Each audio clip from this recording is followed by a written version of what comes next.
A estratégia que Flávio Bolsonaro deve adotar para vencer as eleições. A direita já tem seus eleitores consolidados. A esquerda já tem seus eleitores consolidados. O que vence eleição são os votos de que não está consolidado. E nesse quesito, Flávio tem de ser moderado e tentar fixar uma imagem de extremista ao candidato Lula. Um erro comum de candidatos ligados a movimentos fortes é falar apenas com quem já concorda. Para ganhar eleição majoritária, normalmente é necessário conquistar eleitores moderados, reduzir rejeição, mostrar capacidade de governar para quem não é aliado. Então Flávio Bolsonaro deve fazer propagandas mostrando Lula criticando de forma dura os bolsonaristas, e principalmente quem não faz parte necessariamente do grupo bolsonarista. A esquerda se diz defensor dos trabalhadores. Flávio deve apresentar que o que a população sente a respeito, que os trabalhadores estão sendo deixados de lado e a esquerda está mais voltada a questões comportamentais e proteção a criminosos, dando foco nos criminosos que oprimem o trabalhador roubando o fruto do trabalho suado. O brasileiro não liga para números de homicídios no Brasil, pois eles veem que são guerra entre o crime mesmo, mas os brasileiros ligam para roubos e furtos, já que sentem agredidos de forma direta e factível. Então, a propaganda de Flávio deve se concentrar mais em estatísticas de roubos e furtos do que em homicídios. Para ganhar a eleição, deve-se enfatizar mais os crimes de baixo teor ofensivo e focar nos crimes mais sentidos em geral pela população. Não criticar de forma alguma o Bolsa Família. Apesar de ser uma das maiores pautas de contestação na direita, o Bolsa Família também beneficia quem está no centro e sem candidato definido. Seria um tiro no pé se quer comentar algo a respeito no quesito de crítica. Mas deve-se supor que as coisas ficarão como estão. Mudança no quesito dinheiro nunca é bem vista, mesmo que a mudança melhore. Estou dizendo que pode ser uma política do Flávio querer reduzir a dependência do brasileiro a muletas estatais, mas nunca deve deixar que essa fama recaia sobre ele. Flávio deve desistir da ideia de mexer no Bolsa Família e dizer a narrativa que o Bolsa Família vai continuar mesmo se a pessoa conseguir um emprego e somente depois de certo tempo que o benefício vai acabar. As pessoas vão esquecer a palavra continuar e focar na palavra acabar. Política é a arte do possível. Não adianta Flávio não fazer um toma lá da cá. Quem é purista na política não vai muito longe, simplesmente aceite isso. Ética não faz parte da política, e se quiser apoio político em uma selva cheia de abutres e hienas, deve-se conceder.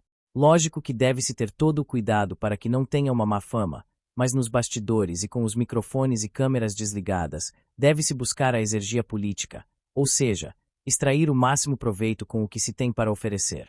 Então, para Flávio ganhar, ele não pode ser o antissistema real, mesmo que ele diga ser. Tem que construir suas alianças, principalmente com os partidos mais fisiológicos, como o PSD, que numa hipotética invasão alienígena, iria ficar a favor dos alienígenas se preverem que a população mundial não conseguiria conter os invasores. Esses partidos têm muita força política por serem totalmente voltados ao poder político ante ao interesse público. Políticos de centro geralmente são políticos mais experientes e de longa data, enquanto os dos extremos direita e esquerda são políticos de ondas recentes.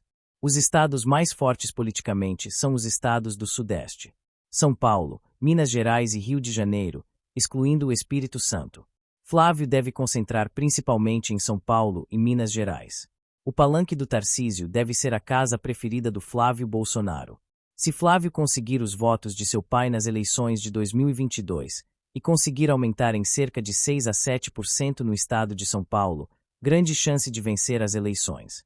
Visto que a aprovação de Tarcísio e Zema são muito altas nos seus respectivos estados, Flávio deve concentrar em não perder o apoio político desses dois governadores.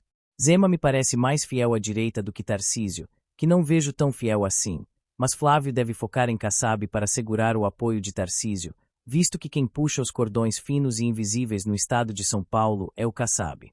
Kassab não é Lula, Kassab não é Bolsonaro, ele é um Talleyrand brasileiro. Para vice, creio ser a melhor escolha uma mulher, Tereza Cristina.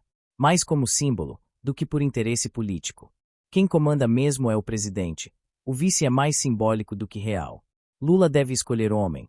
Não creio ser o Alckmin, mas não descarto Michel Temer.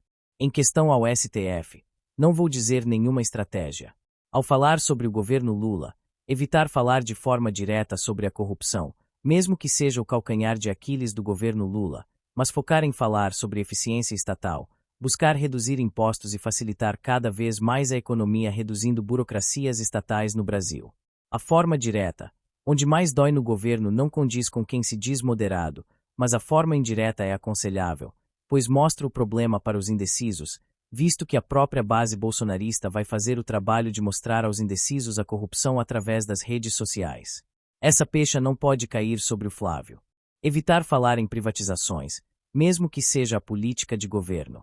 A palavra privatização vai no imaginário da população que a vê como um grupo pequeno de empresários controlando o petróleo através da Petrobras, o dinheiro através da Caixa e Banco do Brasil, mesmo que isso não seja diretamente verdade, mas já está no imaginário do brasileiro comum, e não há tempo viável para mudar esse imaginário em poucos meses, sequer em anos, já se tornou cultural. Logo, não se ganha nada a tocar no assunto. Sempre que for perguntado, Flávio deve dizer que a Petrobras é estratégica e que não vai deixar na mão de empresários que só pensam no lucro. Em termos gerais é isso.